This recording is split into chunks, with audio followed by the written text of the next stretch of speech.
Shalom. I hope everyone's having a blessed week. I just wanted to go over a verse from Psalms that I find simple and powerful. It's coming from Psalms 37:7 and from the NLT version. It says, "Be still in the presence of the Lord and wait patiently for him to act. Don't worry about evil people who prosper or fret about their wicked schemes." So one of the reasons this stood out to me is because nowadays we expect things to just happen overnight. We say a quick prayer, go to bed, and next morning we're looking for our prayer to be answered. But that's not the case. All throughout the Bible, we see people who had to wait patiently, and things for them just didn't happen overnight. One of the examples we see of this is Noah, building the ark, waiting for the flood, and even after entering the ark, he had to wait to exit the ark. All of that took time. It didn't just happen overnight, but his obedience and patience end up saving him and his family because of his faith. Another example we see where it took time was Abraham.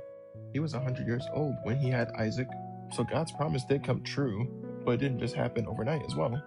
Another example we see of time and time again are the Israelites, prominent with Egypt, where it took them many years to be delivered from their captivity.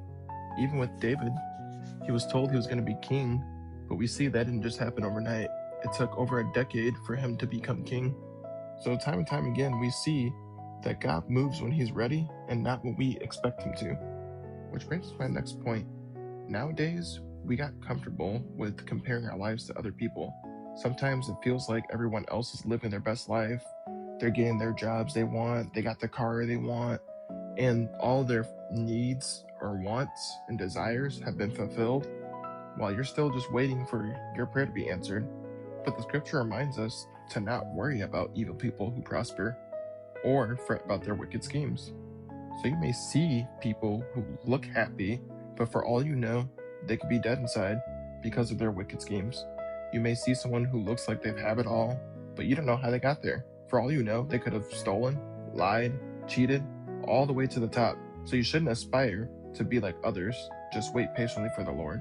Even Sodom and Gomorrah looked rich and full of life, but its sin led to its destruction.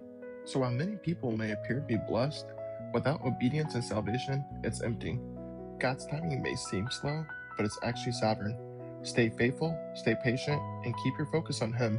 When God is ready, he will act and his timing will be perfect. So I just pray that we can remember what matters the most and wait patiently for the Lord.